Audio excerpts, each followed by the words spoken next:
Hello everyone, welcome to Icon Careers. तो इस video में हम डिस्कस करने वाले हैं परसेंटेज का लेक्चर नंबर 2 और जो कॉन्सेप्ट्स हमने लास्ट क्लास में पढ़े थे उसी के आगे हम कंटिन्यू करने वाले हैं। ओके, तो नेक्स्ट क्वेश्चन से चलते हैं। Question number 10। क्वेश्चन नंबर 10 हमें क्या बोल रहा है? क्वेश्चन नंबर 10 बोल रहा है कि Paulson spend 75% of his income is increased by 20% and he increase his expenditure by 10%। ठीक है, 75% हमें क्या है दे रखा है, इनकम दे रखी है। तो आप सभी लोग ये बात जानते होंगे that income is equals to expenditure plus saving. Okay, अगर मैं इसी बात को फॉलो करूं और मैं मान लूं कि जो पॉल्सन की इनकम थी इनिशियली वो 100x थी, मैंने 100x उसकी इनिशियल इनकम मान ली है, 100x। और अब ये बोल रहा है कि उसका जो एक्सपेंडिचर है वो 75% है। तो 75% अगर उसका एक्सपेंडिचर है तो ये किसके कितना हो जाएगा? 75x हो जाएगा। और क्वेश्चन के अकॉर्डिंग उसकी सेविंग्स जो हो जाएगी वो कितनी हो जाएगी? 25x। तो देखिए, क्वेश्चन का पहला नंबर का जो पॉइंट था उससे मैंने ये सारी चीजें कर लिख लिए। अब हम आगे बढ़ते हैं। क्वेश्चन ये बोल रहा है कि the is income is increase by 20%। उसकी जो इनकम है वो 20% से इंक्रीज हो गई है। तो स्टूडेंट्स, अगर उसकी इनकम 20% से इंक्रीज हो गई तो उसकी इनकम पहले जो 100x थी वो कितनी हो गई? 120x। उसका जो एक्सपेंडिचर है वो 10% से इंक्रीज हो गया। उसका एक्सपेंडिचर अगर 10% से इंक्रीज हो गया तो 75 का, ये तो 20% लिख दिया मैंने, प्लस 20%, और ये हुआ प्लस 10%। और जब ये 10% से इंक्रीज होगा तो 75 का 10% होता है 7.5x। और जब मैं इन दोनों को ऐड करूंगा तो मुझे मिलेगा 82.5x। क्या मिलेगा मुझे? 82.5x। तो एक्सपेंडिचर कितना हो जाएगा? 82.5x। ओके, 120x अगर इनकम थी, 82.5x अगर एक्सपेंडिचर था, तो इन दोनों का सब्ट्रैक्शन सेविंग होना चाहिए। जब आप इन दोनों को सब्ट्रैक्ट करेंगे तो आपको मिलेगा 37.5x। पहले उसकी सेविंग कितनी थी? 25x। अब उसकी सेविंग कितनी हो गई? 37.5x। ओके, तो जो इंक्रीज है वो कितने का आया है? 12.5x का इंक्रीज आया है। इंक्रीज कितने का आया है? 12.5x का। और लास्ट क्लास में हमने डिस्कस किया था कि जो भी चीज प्रीवियस होती है परसेंटेज हमेशा उसी पे कैलकुलेट होता है, बेस वैल्यू हम उसी को मानते हैं। तो ये कितना हो जाएगा? 25x into 100। ओके, एक्स से एक्स कैंसिल हुआ, 12.5 का डबल ये होता है, तो ये कितना हो जाएगा? 50%। ये कितना हो जाएगा? 50% हो जाएगा। इसका मतलब जो सेविंग है वो कितने से इंक्रीज हुई है? 50% से इंक्रीज हुई है। ओके, वैसे हम इस क्वेश्चन को एक और अप्रोच से ले सकते हैं। एक और अप्रोच इस क्वेश्चन की ये हो सकती है कि ये मैं यहाँ लिख देता हूँ, इनकम, एक्सपेंडिचर और सेविंग्स। ठीक है, तो 75% का मतलब होता है 3/4। अगर मैं आपको बोलूं कि अगर मैं 40 रुपीज कमाता हूं, या लेट से आई एम अर्निंग 4 रुपीज, और मैं उसमें से 3 अगर एक्सपेंड कर देता हूं तो मैं अपना 75 एक्सपेंडिचर कर रहा हूँ, 75% एक्सपेंडिचर कर रहा हूँ। तो उसी के अकॉर्डिंग अगर मैं यहाँ देखूं तो if this is 40, this is 30 and this is 10, मैंने एक वैल्यू अज्यूम कर ली है। वैल्यू अज्यूम क्यों की है? इसकी फ्रैक्शन के बेसिस पे, अपनी मर्जी से नहीं, अपनी मर्जी से मैंने नीचे पहले 100x किया। ओके, मैं इसको x मान लूं वैसे ही, पहले जैसे ही। तो क्वेश्चन ये बोल रहा है कि इनकम को आप 20% से बढ़ा दीजिए। इनकम को जैसे ही 20% से बढ़ाएंगे, 40x का 20% होता है 8x, तो ये कितना हो जाएगा? 48x। फिर इसका एक्सपेंडिचर कितने से बढ़ाना है? 10% से, तो ये कितना हो जाएगा? 33x। और अब ये कितना हो जाएगा? 15x, बिकॉज इन दोनों का सब्ट्रैक्शन इसके बराबर होता है। पहले जो मेरी सेविंग्स थी वो 10x थी, अब 15x हो गई है। कितने का इंक्रीज आया है? 5x का इंक्रीज आया। किस पे है? 10x पे। आंसर कितना हो जाएगा? 50। Option number C, 50% is the correct answer. आगे बढ़ते हैं। मिसलिनियस क्वेश्चन अभी हम कर रहे हैं बीच बीच में। टाइप वाइज क्वेश्चन तो हम करते ही है, मिसलिनियस क्वेश्चन जो कुछ कुछ आ रहे हैं वो भी हम करते जाते हैं। एक्सपेंडिचर वाले क्वेश्चंस काफी इंपॉर्टेंट रहते हैं। इनकम, एक्सपेंडिचर, सेविंग्स के ऐसे क्वेश्चंस काफी बन सकते हैं जो हम अपकमिंग लेक्चर्स में देखेंगे भी सही। क्वेश्चन ये बोला कि when the price of a product was decreased by 10%, the number of item sold increased by 30%। तो देखिए, अगर मैं बोलूं कि टोटल जो कलेक्शन होगा, total collection, total collection will be equal to price of one article, price of one article into number of articles sold. तो ये कोई फॉर्मूला नहीं है, ये इन जनरल बात है। अगर मैं 10 रुपए का एक पेन बेच रहा हूं, और मैंने ऐसे 100 पेन बेचे, तो मैंने कितना सेल किया, 1000 सेल किया, मैंने सिंपल मल्टीप्लाई कर दिया। वही चीज मैंने यहाँ लिखी, इसको कोई फॉर्मूला ना समझे। तो मैं इस क्वेश्चन में आप क्या करता हूँ ना, देखिए एक बात और आपको समझनी होगी, कभी भी हम परसेंटेज चेंज निकाल रहे होते हैं, कभी भी हमें ऐसा लगता है कि हमें परसेंटेज चेंज निकालना है, तो हम अपनी मर्जी से कोई भी वैल्यूज अज्यूम कर सकते हैं, जैसा कि हमने लास्ट क्वेश्चन में किया। यहाँ पे भी मुझे परसेंटेज चेंज ही निकालना है, तो मैं एक काम करता हूँ, मैं बोल देता हूँ कि प्राइस पहले 10 रुपीज थी, प्राइस पहले अगर 10 रुपीज थी, तो अब कितनी हो गई है, 10% से डिक्रीज हो गई है, तो अब 9 रुपीज हो गई है। भाई अगर प्राइस को मैंने पहले 10 रुपीज माना, आप 100 माने, 50 माने, कोई फर्क नहीं पड़ेगा। मैंने आपको बोला ना, कभी भी अगर हम परसेंटेज चेंज निकाल रहे होते हैं तो वैल्यूज का कोई फर्क नहीं पड़ता है, कुछ भी एज्यूम करें। और अगर मैं बात करूं क्वांटिटी की, अगर मैं बात करूं नंबर ऑफ आर्टिकल सोल्ड की, मतलब क्वांटिटी लिख देता हूं मैं इसे, कितनी चीजें सेल हुई, तो ये आ रहा है 30% से इंक्रीज हो गई। 30% से इंक्रीज होने का मतलब है, पहले अगर 10 सेल हो रही थी तो अब 13 सेल होने लग गई। पहले अब 10 सेल हो रही थी तो अब कितनी होने लग गई है, 13 सेल होने लग गई है। तो मुझे एक बात बताइए, पहले मैं कितने रुपए अर्न कर रहा था, अगर मैं 10 रुपए की कोई 10 आइटम बेच रहा था तो मैं 100 रुपीज अर्न कर रहा था। मैं 9 रुपए की अब 13 आर्टिकल बेच रहा हूं तो मैं 117 रुपीज अर्न कर रहा हूं। कितना इंक्रीज हो गया, 17 इंक्रीज हो गया 100 पे। मेरा आंसर कितना आ जाएगा, 17%। ऑप्शन नंबर है मेरा आंसर आ जाएगा। यहाँ पे आप सिंपल वैल्यूज अज्यूम करके कर सकते हैं, आप चाहे तो 100x 10x भी मान सकते हैं। मैंने सिंपल कोई चीज मान ली, अगर 10 रुपए के कोई 10 आइटम मैं पहले बेच रहा था तो मैं 100 रुपए कमा रहा था, अब वही मैंने 9 रुपए के हो गए और अब मैंने आइटम्स जो है वो 13 बेचना चालू कर दिया। ठीक है, आगे बढ़ते हैं अगले क्वेश्चन। अगला क्वेश्चन पढ़ लेते हैं। अगला क्वेश्चन ये बोल रहा है कि in the new budget the price of kerosene oil rose by 25%. By how much percent must a person reduce his consumption so that his expenditure on it does not increase? Okay, चलिए students, सबसे पहले हम एक छोटा सा example लेता हूं मैं आपके सामने। मैं मान लेता हूं कि मेरे पास 20 रुपीज है, मेरे पास 20 रुपीज है और मेरे पास ये 20 रुपीज है अपना एक्सपेंडिचर करने के लिए और शुगर, मुझे शुगर खरीदनी है, बेचनी है, मतलब खरीदनी है ऑब्वियसली मेरे खुद के कंजम्पशन के लिए। और यहाँ पे हम एक छोटा सा एग्जांपल ये देखते हैं कि प्राइस जो शुगर की थी वो earlier it was 4 rupees per KG, और अब वो 25% से बढ़ गई है। अब वो 25% से उसकी प्राइस बढ़ गई है, तो जो न्यू प्राइस हो गई है वो 5 रुपीज पर केजी होगी। समझेगा मेरी बात को, मैंने यहाँ पे एक वैल्यू अज्यूम की कि 4 रुपए पर केजी से कितना हो गया, 25% इंक्रीज हो गया है। पहले प्राइस कितनी थी, 4 रुपीज पर केजी, और अब प्राइस कितनी हो गई है, 5 रुपीज पर केजी। अगर मैं आपसे पूछूं कि पहले जो 20 रुपीज थे उसमें मैं कितना कमा रहा था, मतलब कितना कंजम्पशन कर रहा था, तो आप बोलेंगे सर आपके पास 20 रुपीज थे और आप 4 रुपीज पर केजी की रेट से शुगर परचेज कर रहे थे, तो आपको कितना कंजम्पशन हो रहा था आपका, 5 केजी। ठीक है, 5 रुपीज पर केजी के हिसाब से था, तो ये कितना था, 4 केजी। तो मेरी बात समझ में आई। ये मेरा पहले वाला सिनेरियो था जो मैंने ऊपर लिखा है, it was initial and it is present. I और पी लिखा है मैंने, I for initial, P for present. पहले मेरे 4 रुपीज पर केजी की शुगर थी, अब ये 25% से इंक्रीज हुआ तो ये 5 केजी हो गया। वहीं अगर मैंने पूछा कि पहले अगर मेरी रेट 4 रुपीज पर केजी थी तो मैं कितना खरीद रहा था, तो आप बोलेंगे 5 केजी। अब अगर 5 रुपीज पर केजी है तो 20 रुपीज के हिसाब से अब मैं कितना खरीद रहा हूँ, 4 केजी।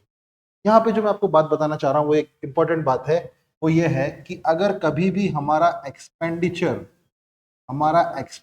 फिक्स होता है, फिक्स नहीं होता तभी बताऊंगा मैं क्या करना है, लेकिन जब भी हमारा एक्सपेंडिचर फिक्स होता है तो यहाँ पे एक चीज आपको ध्यान रखनी, जो कि आप आपके सामने देख भी सकते हो, कि जो प्राइस का रेशियो होता है और जो कंजम्पशन का रेशियो होता है वो आपस में इन्वर्स होता है। प्राइस और कंजम्पशन का रेशियो आपस में इन्वर्स होता है। ये बात मैंने एक सिंपल से एग्जांपल के थ्रू भी देख ली। मेरी प्राइस का रेशियो 4:5 था, तो मेरी कंजम्पशन का रेशियो 5:4 हो गया, उसका जस्ट रेशियो उल्टा हो गया। अब मैं इस क्वेश्चन में देखता हूँ, क्वेश्चन को अगर मैं देखूं तो क्वेश्चन ये बोल रहा है कि on the new budget the price of the kerosene oil rose by 25%, by how much percent must a person reduce his consumption so that his expenditure does not increase। expenditure does not increase का क्या मतलब है, कि expenditure जो है हमारा constant रहेगा।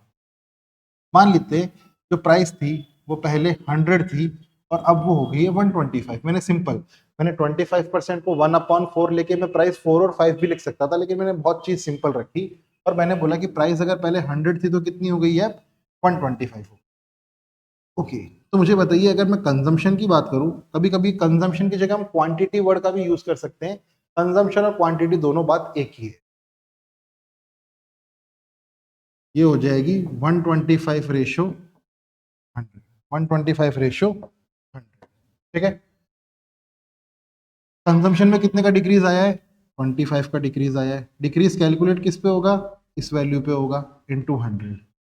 तो ये हो जाएगा 1/5 और 1/5 कितना हो जाएगा, 20। फिर आंसर कितना हो जाएगा, 20% का डिक्रीज करना पड़ेगा हमें कंजम्पशन पे अगर प्राइस 25% से इंक्रीज हो जाएगी। As simple as that. आपको बस क्वेश्चन में करना क्या है, प्राइस अगर 100 से 125 हुई तो कंजम्पशन 125 से 100 हो जाएगी, क्योंकि जब एक्सपेंडिचर फिक्स होता है तो जो प्राइस और कंजम्पशन का रेशियो होता है वो क्या होता है, आपस में इनवर्स होता है। इन दोनों का जो रिलेशन होता है वो इनडायरेक्टली प्रोपोर्शनल होता है। एक बढ़ेगा तो दूसरा घटेगा, दूसरा घटेगा तो ये बढ़ेगा। ठीक है, चलिए आई होप आपको ये क्वेश्चन समझ में आ गया होगा। नेक्स्ट क्वेश्चन पे चलते हैं। क्वेश्चन देख के हम पढ़ेंगे और इस क्वेश्चन को कई अलग अलग तरीकों से किया जा सकता है, लेकिन मुझे लगता है कि बहुत सिंपल अप्रोच से इस क्वेश्चन को किया जा सकता है। अभी देखते हैं इस क्वेश्चन को। क्वेश्चन ये बोला कि ड्यू टू 6/4% इन रिडक्शन। देखिए मैंने आपको परसेंटेज के लेक्चर नंबर 1 में कुछ फ्रैक्शन वैल्यूज बताई थी कि फ्रैक्शन वैल्यूज हमारे पास होती है, तो उसमें 6/4% भी हमने वहां पे देखा है।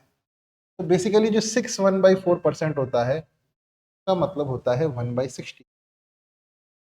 अगर मैं आपको बोलूं कि किसी चीज की प्राइस 1/16 से कम हो गई है, अगर किसी चीज की प्राइस 1/16 से कम हो गई है, तो मैं बोलूंगा कि इनिशियली वो 16 थी, वो अब वो कितनी हो गई है, 15।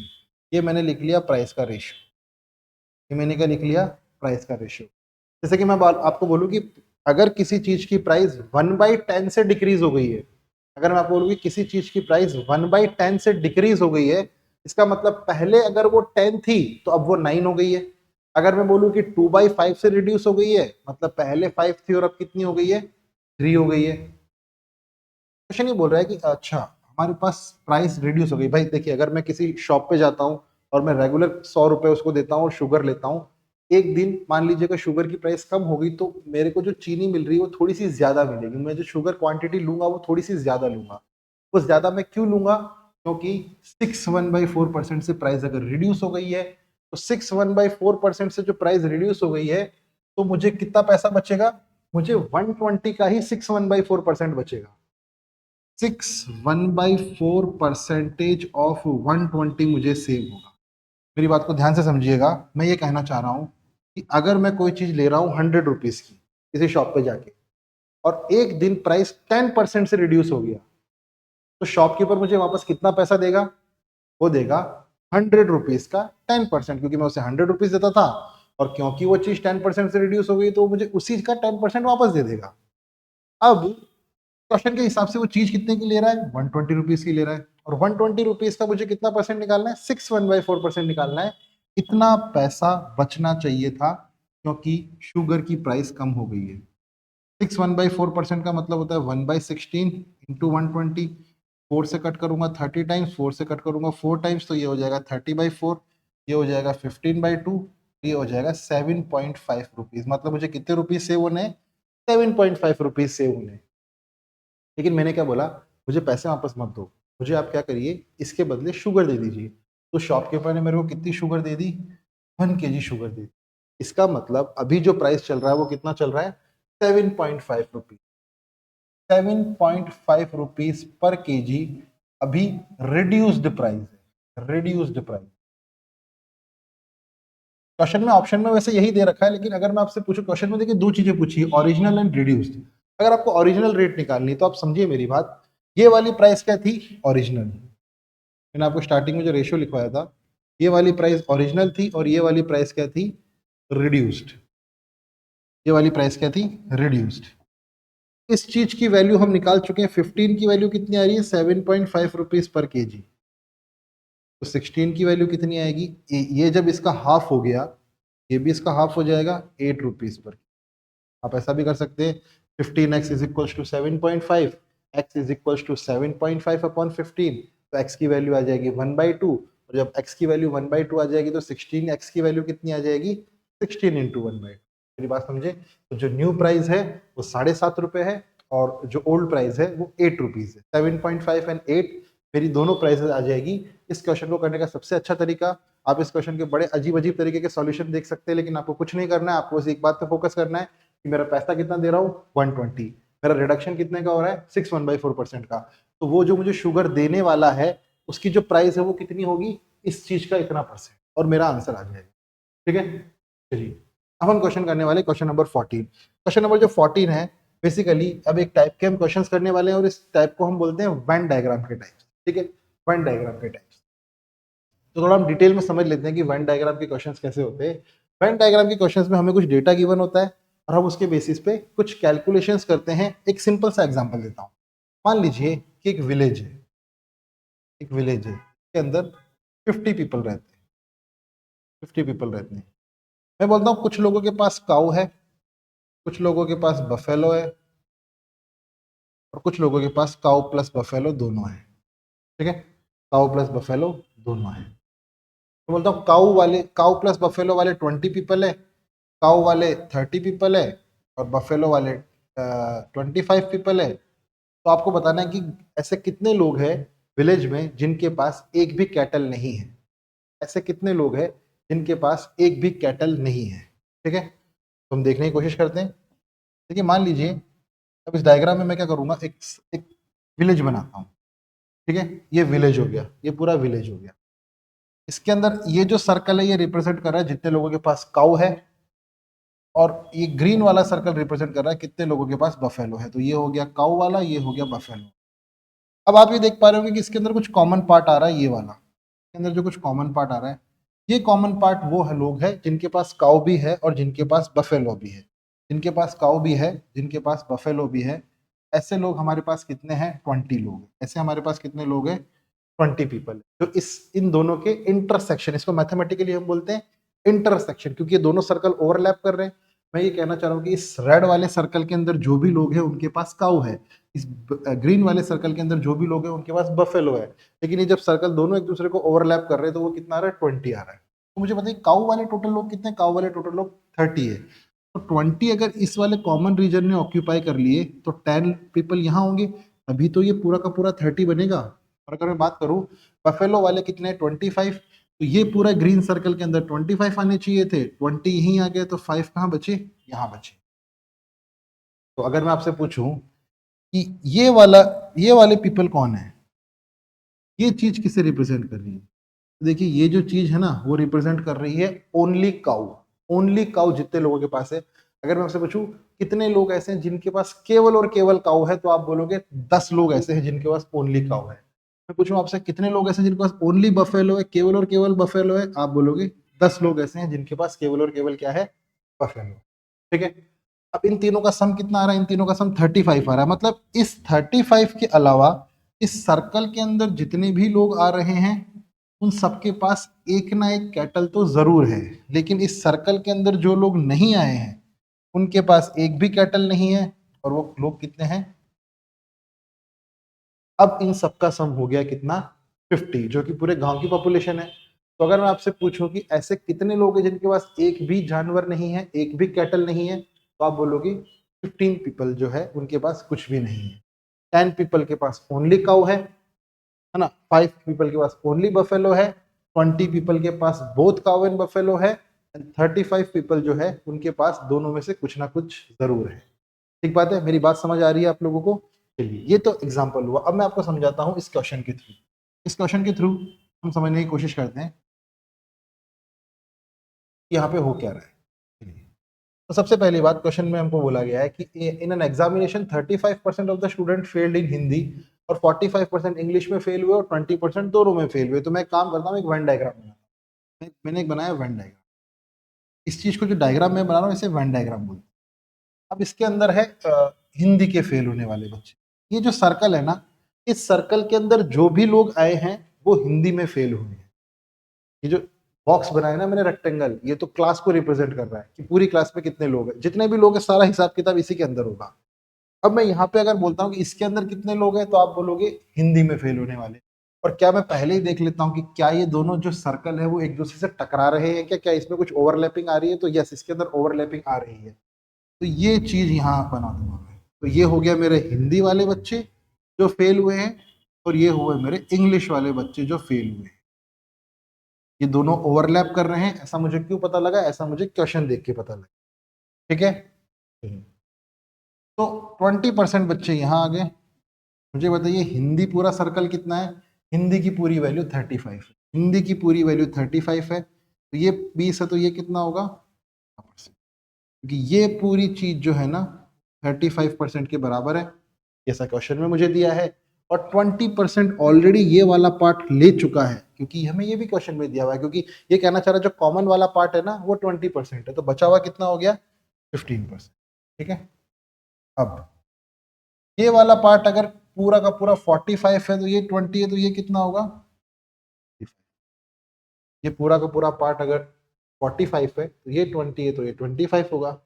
अब मुझे एक बात समझ में आई कि अगर मैं आपसे पूछूं कि कितने स्टूडेंट्स हैं जो केवल और केवल हिंदी में फेल हुए, ओनली हिंदी में फेल होने वाले बच्चे, तो आप बोलोगे 15। अब मैं बहुत सारे क्वेश्चंस यहाँ पे पुट कर सकता हूँ। ओनली हिंदी जो स्टूडेंट्स फेल हुए हैं 15, ओनली इंग्लिश में फेल होने वाले स्टूडेंट्स 25, तीनों में फेल होने वाले स्टूडेंट्स, तीनों में मतलब कि ऑल, ऐसे कितने स्टूडेंट्स हैं जो किसी ना किसी एक सब्जेक्ट में फेल हुए। तो किसी ना किसी एक सब्जेक्ट में फेल होने वाले का मतलब है कि वो स्टूडेंट्स जो इस सर्कल के अंदर आए हैं वो कहीं ना कहीं तो फेल हुए हैं, चाहे वो एक में हुए हो चाहे वो दो में हुए हो। 15 + 25 होता है 40, 40 और 20 होता है 60। इसका मतलब 60% बच्चे ऐसे हैं जो कहीं ना कहीं फेल हुए हैं, तो 40% बच्चे यहाँ कहीं बैठे होंगे, और 40% बच्चे ऐसे हैं जो एक भी सब्जेक्ट में फेल नहीं हुए हैं। क्वेश्चन ने हमसे यही पूछा है कितने बच्चे हैं जो दोनों में पास हुए, मेरा आंसर कितना हो जाएगा 40%। ओके, 40% हमारा आंसर हो जाएगा। तो इस तरीके से हम इन क्वेश्चंस को करते हैं। अगर आपके लिए नया था तो थोड़ा कुछ आपको सीखने को मिला होगा। वेन डायग्राम यूजुअली आप रीजनिंग में भी पढ़ते हैं और मैथ्स के बाकी हम सेक्शंस में भी पढ़ते हैं। सेट थ्योरी जब आप लोग पढ़ेंगे, ठीक है, अगर आपके सेट थ्योरी अगर आप आईपी मेट के एग्जाम्स दे रहे हैं तो आपके लिए सेट थ्योरी भी आएगी, वहां भी आपको ये काम आएगा। वहां हम काफी डिटेल में इन चीजों को पढ़ते हैं, लेकिन यहाँ पे हमने काफी ऊपर ऊपर से इसको समझने की कोशिश की, और इतनी नॉलेज आपके लिए बहुत काम की है। इस सारे क्वेश्चन आप वेन डायग्राम के कर पाए परसेंटेज से रिलेटेड। इवन अगर आपके वेन डायग्राम रीजनिंग में भी आता है तो भी वहां पे आप आराम से इसे कर पाएंगे, जितना भी मैंने आपको समझा। नेक्स्ट क्वेश्चन पे चलते हैं। क्वेश्चन ये बोल रहा है, in an examination 80% of the student passed in English, 85% in mathematics and 75% in both English and mathematics. ठीक है, तो ये मेरा हो गया वेन डायग्राम। अब मुझे पास का वेन डायग्राम बनाना है, पास होने वाले स्टूडेंट्स का। ये हो गया मेरा पहला सर्कल। इस सर्कल को मैं रिप्रेजेंट कर देता हूँ वो स्टूडेंट जो इंग्लिश में पास हुए। ध्यान रखिएगा मैं पासिंग का वेन डायग्राम बना रहा हूँ, फेल वाला वेन डायग्राम में नहीं बना।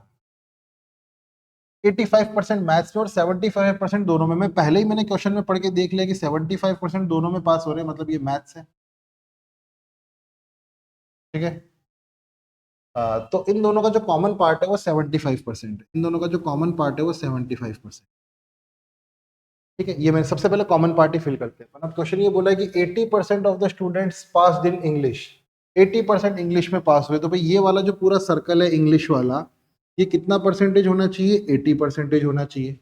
अब 80% में से 75% तो यही ले गया, तो बचा हुआ 5% कहाँ आएगा, यहाँ आएगा। अगर मैं मैथ्स की बात करूँ तो मैथ्स में कितने आने चाहिए, 85% बच्चे मैथ्स में आने चाहिए। अगर 85% मैथ्स में आने चाहिए तो ये पूरा सर्कल कितना है 75%। अगर ये पूरा सर्कल 75% है और 85 टोटल होनी चाहिए, तो यहाँ कितने आने चाहिए 10%। यहाँ कितने आने चाहिए 10%। समझे मेरी बात? ठीक है, अब क्वेश्चन क्या बोल रहा है, क्वेश्चन ये बोल रहा है कि 40 बच्चे फेल हो गए दोनों में।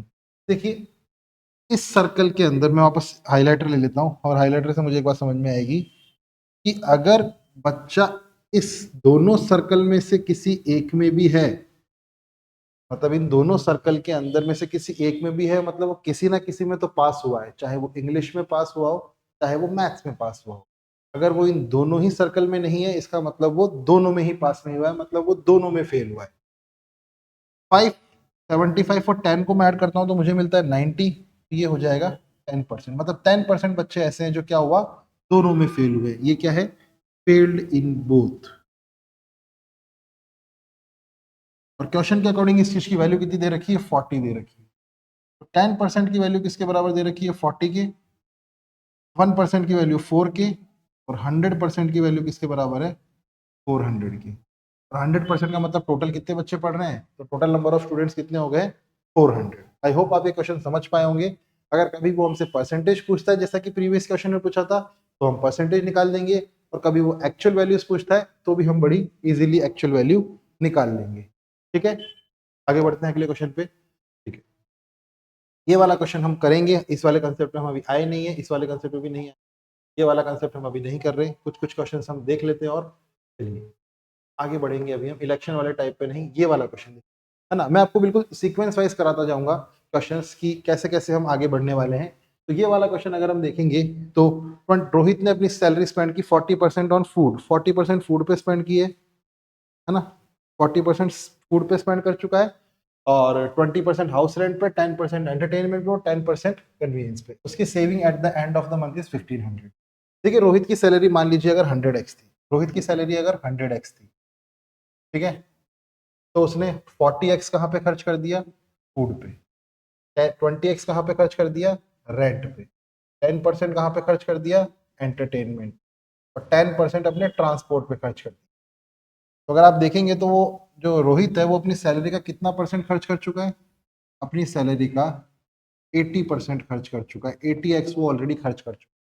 टोटल उसकी सैलरी कितनी थी 100x, खर्च कितना कर दिया 80x, बचा कितना 20x, और अगर 20x बचा है तो 20x की वैल्यू क्वेश्चन में कितनी दे रखी है 1500 रुपये, 20x की वैल्यू कितनी दे रखी है 1500 रुपये, x की वैल्यू कितनी हो जाएगी 75, x की वैल्यू कितनी हो जाएगी 75। क्वेश्चन ये बोला उसकी टोटल सैलरी कितनी थी, टोटल सैलरी को हमने 100x माना है, टोटल सैलरी कितनी हो जाएगी 100 इन 75 दैट इज 750, क्योंकि अगर x की वैल्यू 75 है तो 100x की वैल्यू कितनी हो जाएगी 7500। ठीक है, x की वैल्यू कितनी हो जाएगी 7500।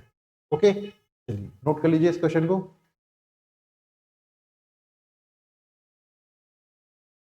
आगे बढ़ते हैं नेक्स्ट क्वेश्चन। नेक्स्ट क्वेश्चन हमारे पास क्वेश्चन नंबर 23 है।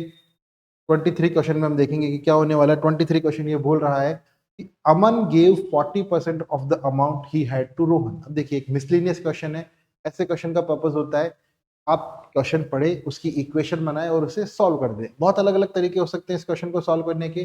कई जो लोग हैं वो इसको पीछे से जो उल्टा रिवर्स करके भी आ सकते हैं, और सीधा सीधा भी आप इक्वेशन बना सकते हैं, कोई बहुत दिक्कत वाली बात। अमन के पास जो भी पैसा था उसका 40% उसने रोहन को दे दिया। ठीक है, रोहन के पास जो भी पैसा था he gave 1/4 of what he received from Aman to साहिल। रोहन के पास जितना भी पैसा आया उसने उसका 1/4 किसको दे दिया साहिल को दे दिया। अब साहिल ने 200 जो रुपीज थे वो टैक्सी ड्राइवर को दिए, अब साहिल के पास 600 रुपीज बचे। साहिल के पास कितने रुपीज बचे 600 रुपीज। तो चलिए क्वेश्चन करते हैं। क्वेश्चन ये बोल रहा है कि Aman give 40% of the amount to Rohan. देखिए मान लीजिए, मैं मान लेता हूँ कि जो हमारा अमन था उसके पास कितने पैसे थे 100x, अमन के पास कितने पैसे थे 100x थे। अमन ने क्या किया, अमन ने इसका 40% दे दिया रोहन को। अमन ने इसका क्या किया 40% दे दिया रोहन को।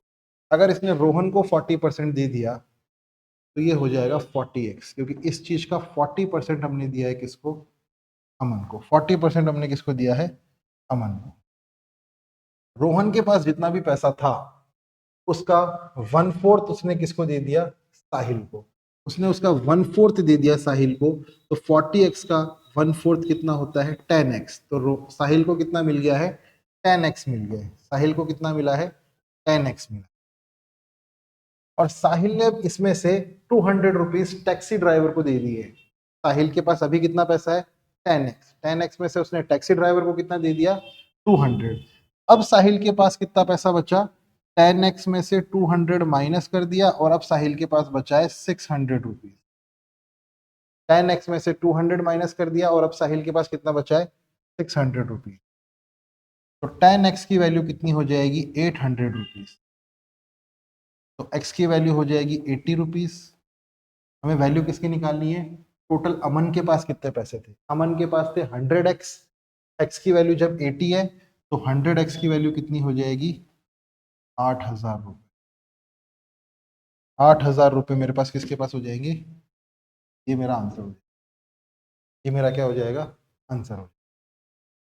ठीक है, क्वेश्चन नंबर 23 का हमारे पास सॉल्यूशन आ चुका है। ये क्वेश्चन है, एक बार आप ऐसे क्वेश्चन देखिए, बहुत सारे बन सकते हैं, कोई टाइप नहीं है, कोई इनफाइनाइट क्वेश्चंस बन सकते हैं। आपको बस क्या करना है, क्वेश्चन जैसा जैसा बोलता जा रहा है वैसा वैसा करते जाए, और जैसे जैसे आप प्रैक्टिस करते जाएंगे, मल्टीपल क्वेश्चंस करते जाएंगे, आपकी अप्रोच अपने आप ही डेवलप हो जाएगी। ठीक है, आगे बढ़ो। ये क्वेश्चन हम कर लेंगे, बाद में करेंगे क्वेश्चन। ये क्वेश्चन हम ऑलरेडी कर चुके हैं, ये भी हम ऑलरेडी कर चुके हैं। ये हम टाइप अभी नहीं करेंगे, ये टाइप हम नेक्स्ट क्लास में करेंगे। क्वेश्चन नंबर 28 मैं अभी आपको थोड़े इक्वेशन बेस्ड क्वेश्चन कराने वाला हूँ। क्वेश्चन नंबर 28, क्वेश्चन नंबर 28 पढ़ेंगे हम अच्छे से। क्वेश्चन नंबर 28 ये बोल रहा है कि प्रेरणा ने डिसाइड किया है, decided to donate 15% of her salary to an orphanage. Prerna ने डिसाइड किया है कि वो अपनी सैलरी का 15% ऑर्फनेज में देगी, लेकिन जब डोनेशन देने गई, then she changed her mind and donated rupees 1896, which was 80% of what she had decided earlier. Okay, तो प्रेरणा ने जो सोचा था उसका उसने कितना दिया, 15% ही दिया। तो एक काम करते हैं, हम मान लेते हैं कि प्रेरणा ने सोचा था कि वो x रुपीज डोनेट करेगी। प्रेरणा ने कितना सोचा था, वो x रुपीज डोनेट करेगी। नहीं, हम मान लेते हैं प्रेरणा की सैलरी x है, हम मान लेते हैं कि जो प्रेरणा की सैलरी है वो x है, और x का 15% प्रेरणा ने सोचा था कि वो डोनेट करेगी। दैट मीन्स इस चीज का 15% वो डोनेट करना चाहती थी। ये मैंने ब्रैकेट में लिख दिया। ओके, अब इस चीज का 80% उसने डोनेट किया जो वो सोच के गई थी। वो सोच के कितना गई थी, x का 15%, और इसका कितना उसने दिया, और इस चीज की वैल्यू किसके बराबर है क्वेश्चन के अकॉर्डिंग, 18 के बराबर है 189। तो मैं इसे सॉल्व करूं तो x इंटू 15% का मतलब क्या होता है, 15% का मतलब होता है 15/100, और मैं 5 से कट करूंगा तो 3/20। ये हो जाएगा 3/20 इंटू 80% का मतलब क्या होता है, 80% का मतलब होता है 80/100। 0 से कट करूंगा और 2 से कट करूंगा तो 4/, तो ये कितना हो जाएगा 4/5, और ये वैल्यू किसके बराबर है, 1896 के बराबर है। तो यहाँ से मैं देखूंगा जो x की वैल्यू होगी, मैं क्रॉस मल्टीप्लाई कर देता हूँ। मैं यहाँ से एक काम करता हूँ, इसको पहले 4 से इसको 5 टाइम्स कट कर देता हूँ। 25 ऊपर जाके मल्टीप्लाई होगा और 5 नीचे आएगा, 3 नीचे आएगा। 1896 टू 25 अपॉन, नीचे क्या आ रहा है, 3 आ रहा है। ठीक है, नीचे आ गया 3। मैं इसको अगर कट करूंगा तो 3 से इसको कट करूंगा 6 टाइम्स 632, तो ये कितना आ जाएगा, 632 इंटू 25 आ जाएगा। 632 इंटू 25 मुझे सॉल्व करना है। एक छोटी सी बात बताता हूँ, हालांकि आप इसे सॉल्व कर सकते हैं, लेकिन मैं एक आपको एक कोशिश करता हूँ कि आप एक बात समझ पाए मेरी। अगर मेरे पास ये नंबर आ चुका है, मुझे इसे मल्टीप्लाई करना है, तो मैं एक अप्रोच बताता हूँ। देखिए, मल्टीप्लाई तो आप कर ही लेंगे, मल्टीप्लाई करने में कौन सी बड़ी बात है। मैं इसमें इंटू कर देता हूँ ऊपर 4 और डिवाइड कर देता हूँ नीचे 4। ठीक है, मैंने क्या किया, जो वैल्यू मुझे कैलकुलेट करनी थी, जो मैंने यहाँ पे पिंक में लिखी हुई है, और मैंने शायद आपको प्रिसाइज कलर ना दिखे, लेकिन ये मैंने पिंक में लिखा है, और इस चीज में मैंने न्यूमरेटर और डिनोमिनेटर दोनों में मैंने 4 मल्टीप्लाई भी कर दिया और डिवाइड भी कर दिया। अब इससे मेरा फायदा क्या हो रहा है, अभी देखते हैं। देखिए, ये चीज इससे कट करता हूँ मैं 2 से, तो ये हो जाएगा 316। मैं इसे वापस कट करता हूँ तो ये हो जाएगा 158, 150, और 25 इंटू 4 कितना होता है, 100 होता है। मेरे पास बचा कितना, 158 इंटू 100, जो कि हो जाएगा मेरा 15800। ऑप्शन नंबर सी मेरा आंसर हो जाएगा।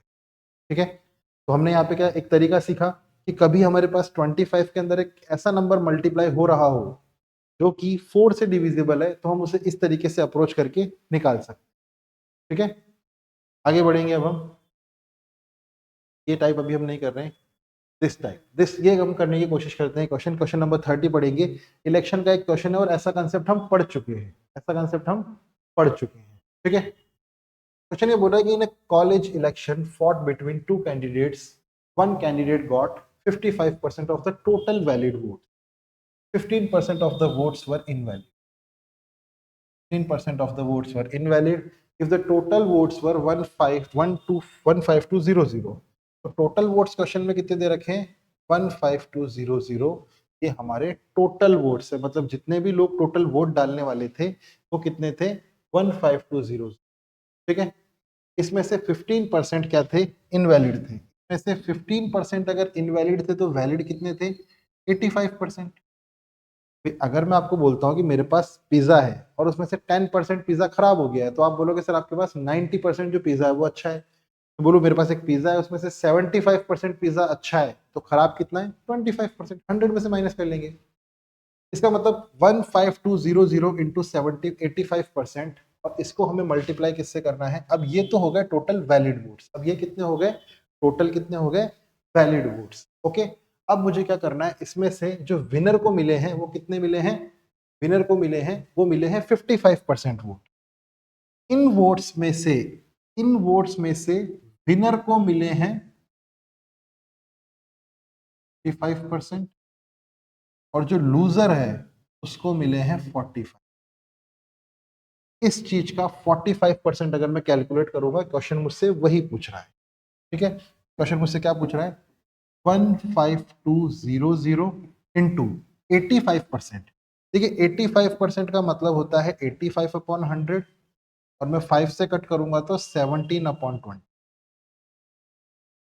17/20 इंटू 45% का मतलब होता है 45/100, मैं 5 से कट करूंगा 9/20 इंटू 9/20। तो 0 से 0 कट हो जाएगा, 0 से 0 कट हो जाएगा। 152 को मैं कट करूंगा 2 से, तो 152 को 2 से कट करूंगा तो ये हो जाएगा मेरा 76, 76 हो जाएगा। मैं वापस इसे 2 से कट करूंगा तो ये हो जाएगा, 2 से जब कट करूंगा तो ये हो जाएगा 38। मेरा आंसर हो जाएगा 38 इंटू 17 इंटू 9, 38 इंटू 17 इंटू 9। देखिए मेरा आंसर क्या है? 38 इंटू 17 इंटू 9। अब एक तरीका मेरे पास ये है कि मैं 38 को मल्टीप्लाई कर लूँ, 38 इंटू 17 इंटू 9 को मल्टीप्लाई कर लूँ और मेरा आंसर निकाल लूँ। दूसरा तरीका मैं एक बात सोच सकता हूँ, जो मेरा आंसर होगा वो 9 का एक मल्टीपल होगा। 9 का क्या होगा? एक मल्टीपल होगा। मेरा 9 का मल्टीपल जो भी मेरा आंसर होगा वो मेरा आंसर होगा, देखिए 8, 8 और 6 कितना होता है? 14। ये मेरा आंसर नहीं हो सकता। ये मेरा आंसर हो सकता है, पता नहीं होगा नहीं होगा। 18 ये भी मेरा आंसर हो सकता है। ठीक है, और इसको मैं कर दूं तो 9 और 8 ये भी मेरा आंसर नहीं होगा। मैं एक बार के लिए मान लेता हूँ कि मेरे पास ऑप्शंस में नन ऑफ दिस नहीं है, एक बार के लिए मैं मान लेता हूँ। ठीक है, जो मेरा आंसर बैठ रहा है वो या तो ये बैठ रहा है या ये बैठ रहा है।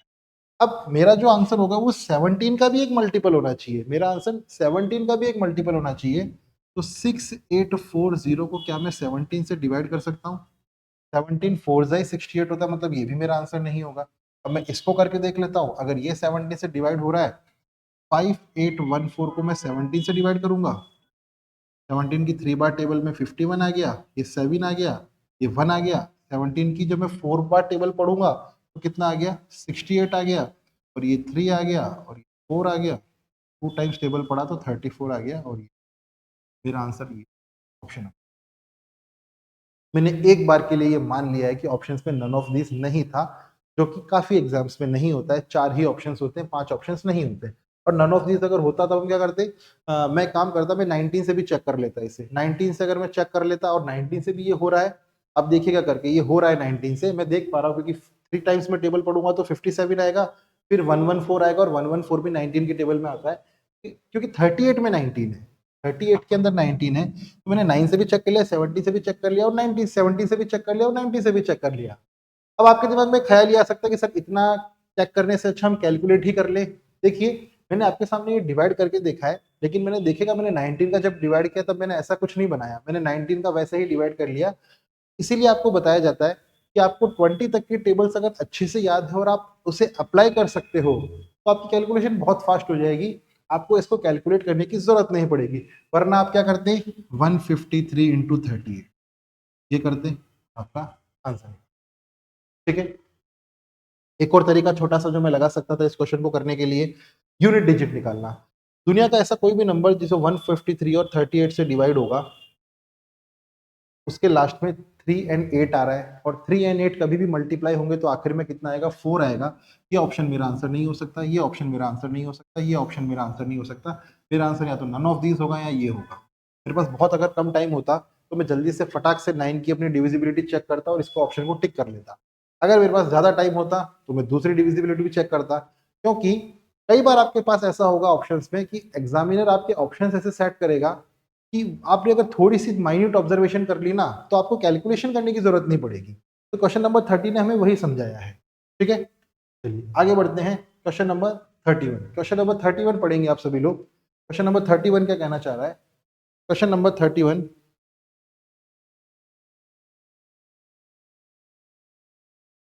क्वेश्चन नंबर 31, क्वेश्चन नंबर 31 ये बोल रहा है if two numbers are respectively 20% and 50% of the third number. ये मेरा फर्स्ट नंबर है, ये मेरा सेकंड नंबर है, और ये मेरा थर्ड नंबर। ठीक है, तो अगर ये 100 है, ये अगर 100 है तो फर्स्ट नंबर मेरा इसका 20% होगा। तो अगर मैं 100x मान लूँ, इस चीज का 20% ये होगा मतलब 20x, और इस चीज का 50% ये होगा मतलब 50x। मैंने यही बोला है कि थर्ड नंबर का 20% क्या है, ये है, और थर्ड नंबर का 50% क्या है, ये है। अभी क्वेश्चन ये बोल रहा है then what percentage is the first number of the second. पहला नंबर दूसरे नंबर का कितना परसेंट है? पहला नंबर दूसरे नंबर का कितना परसेंट है? तो ये कितना हो जाएगा? 40%। ये कितना हो जाएगा? 40%, और वही मेरा आंसर है। ओके, चलिए तो इस लेक्चर में इतना ही रखते हैं। मिलते हैं परसेंटेज के थर्ड लेक्चर में, इसके आगे के कंसेप्ट पढ़ेंगे और बहुत सारी चीजें हमें सीखनी है। और ध्यान रखिएगा स्टूडेंट्स, जितना अच्छे से आप परसेंटेज पढ़ेंगे उतना ही आपको profit and loss, simple interest, compound interest अच्छे से समझ में आएगा। ओके, चलिए thank you very much, have a good day, take care, bye bye, मिलते हैं नेक्स्ट लेक्चर।